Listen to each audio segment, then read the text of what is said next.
Ah, there we go. How's it going, man? Hey, how's it going, dude? How's it going? Oh, not too bad, man. Just getting excited. New Disturbed record, man. Always love, like, seriously, when you guys took that break for a while, I hounded your record reps so much. I'm like, when's the new Disturbed album coming out? When's the new Disturbed coming out? Pretty So soon, it's almost out, man. I'm telling you, man. 10 Yeah, days. I think when we put this out, it's going to be coming up Friday. Yeah. Oh, okay. Awesome. Right. Awesome. Yep, absolutely. Got the new single out, Bad Man, which is cool. And so far, from what I've heard, my favorite one is Unstoppable. And I got to say, really dig the Ann Wilson collab right there. Awesome. Thanks, man. Yeah, that's so such a pinch me moment. She's so legendary and iconic, and she absolutely killed it in the studio. And to have her on our record is pretty amazing. Pretty awesome. Man, I'm seeing the most amazing collabs, probably, starting with Ozzy teaming up with guitarists. I Yeah. never suspected, like Eric, I would have never thought Ozzy and Eric Clapton on a song together. Just never would have thought that. Yeah, that's a good point, right? And then of course, just at the Rock and Roll Hall of Fame, freaking Dolly Parton and Rob Halford. So we Yeah. know the Armageddon is coming. The end of the world is nigh. So you're saying we're not being that original by doing Ann Wilson, huh? No, I mean, it's just the fact that it's just all these amazing, team ups you never would have imagined. And it works. That's the great thing.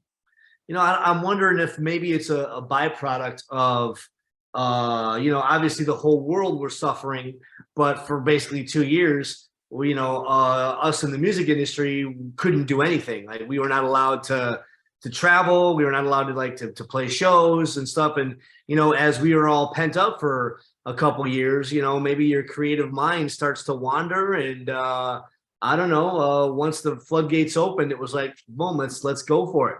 And seriously, the past year has been that. We've seen a lot of fruits of what was being created during this pandemic. That's a good, yeah, it's a good point. I mean, for us, yeah, there's tons of frustration. We've been doing this for almost 25 years at this point. And again, and not just about us, but to have the rug pulled out from underneath us and just come to a complete stop was not just a shock, but just almost didn't even know how to get through it. So when things started to finally open up a bit, see, the way that we write is we prefer to be in person. Like we want to be able to feed off each other's energy. We want to see the reaction in each other's faces.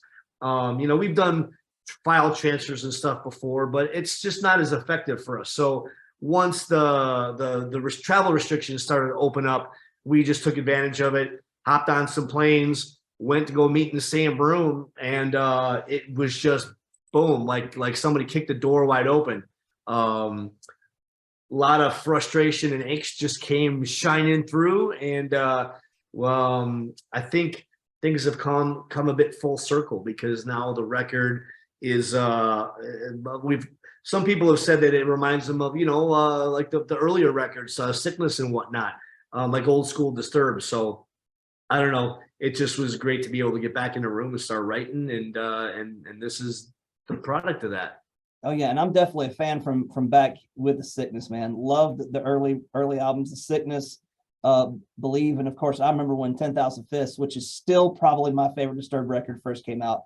That Nice. album just, well, what also made me mad though is I had been trying to get bands I'd played in up at that point to cover Land of Confusion. I was like, no, I'm not gonna do that. Thing's gonna suck. And then you guys did it, and it was like, and y'all killed it. I'm like, see, it would have been great, but you didn't want to do it. Well, sorry to steal your thunder, but glad we were able to prove you right. Oh man, it's phenomenal. That's seriously one of my favorite covers. That's just, I love that one. Thank you. Yeah, that's a fun one to play too. I bet. And you guys are all originally from around the Chicago area, right? Yep, that's correct. We all started in Chicago. Yep. And where do you guys, because you talk about getting on planes and get back in the same room, man. I imagine everybody just scattered to the four winds. Yeah, Dan, guitar player, he's still the only one that's down in the Chicago area.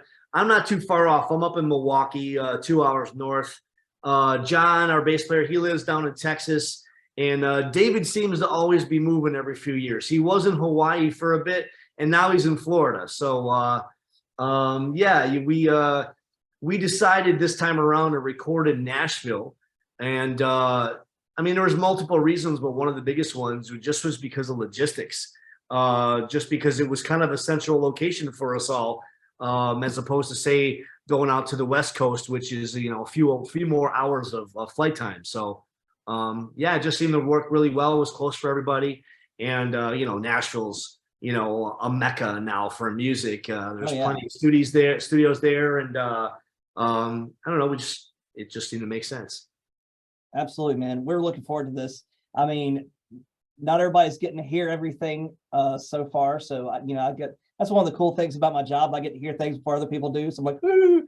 Well, I mean, it's even one of those things that I was talking with someone recently, is that POD's Satellite album came out on 9/11. I was listening to that record on 9/11, and it was crazy. I was in transit when I was at a job of mine, went down to another store to grab like some lettuce. I was working in produce or whatever. It's amazing the things you remember on those days. Yeah. And I just remember I was listening to that record, and I was like, man, so excited for these guys. They got their new album coming out, and they had to wake up that morning, turn on the TV, and just be like, well, crap, there goes that. Yep.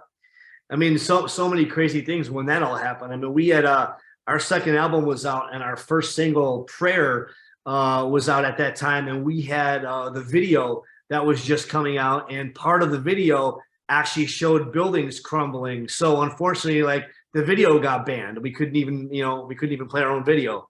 Right. Oh God, I remember radio stations were dropping bodies by drowning pool, and I'm like, dude, that has nothing to do with that. It's not a little thing. You're talking about people at shows. Right. But yeah, people just went a little crazy and literal at that time. No doubt. But man, it's glad to see. It's crazy. I was just talking about 9/11. We just went through this pandemic. And there's things that we've been through that some of this next generation come up behind us. They're gonna be like, I hope they don't live to see some of the things we have, because good God, 9/11, this pandemic, that's enough. Let's just move past all that. Yeah, no doubt.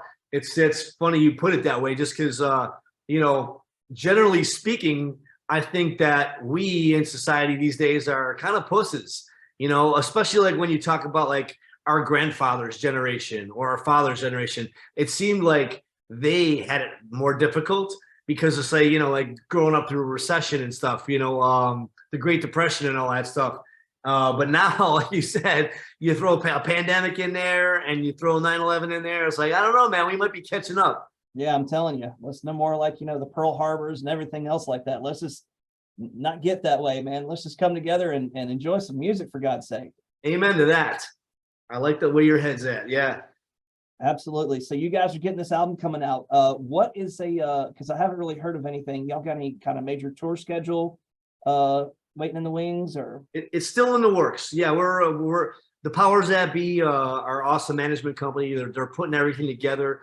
There's just been extra challenges in terms of just trying to get everything confirmed. Obviously, like supply chain issues and fuel costs being so high. Those are things that are affecting trying to put this thing together. So we're definitely going to do something. Maybe right now, like looking at maybe spring 23, maybe a little bit earlier if we're able to do it. Yeah, just still trying to get that all ironed out. But yeah, we will be out.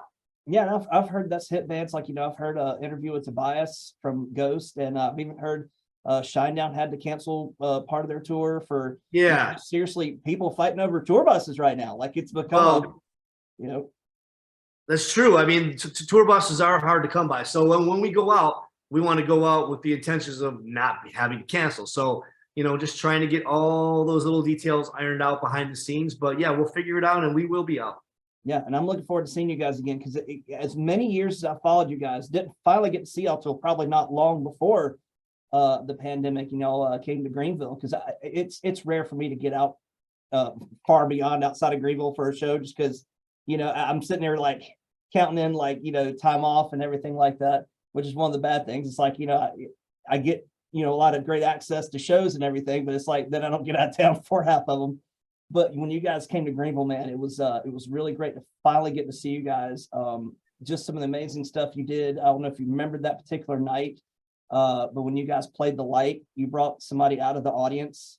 I think he had served, and he was just at the end of his rope and was contemplating suicide, and that song really hit him, and you brought him up on stage. I think he actually sat over next to you during that, and I was just sitting there, man. It was like you knew you were experiencing something that night. That's I definitely remember that night. That's a song that connects with a lot of people, especially for people that have been going through hard times. And so one of our ways of helping people, like if we hear someone's story, we try to give them a great moment and just come up and share the stage and let people know that they're not alone. Right. You know, I think that's one of the hardest things with mental health these days, is so many people think that they're alone.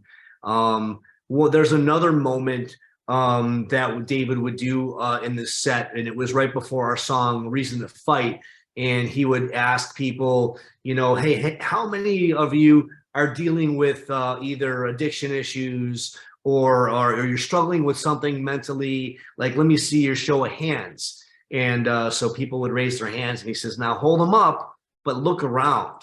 And I think people would be in awe how many times they look around and see how many hands. I think you almost think like you're going to be one of the only ones. And that was just a great moment for us every night, because we'd look around and we would just see a sea of people with their hands up in the air.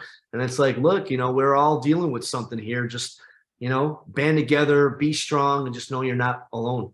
Yeah. And that was one of the things, thankfully, I learned early on was, you know, the more you open up about stuff, the more you find out, man, other people are dealing with that too.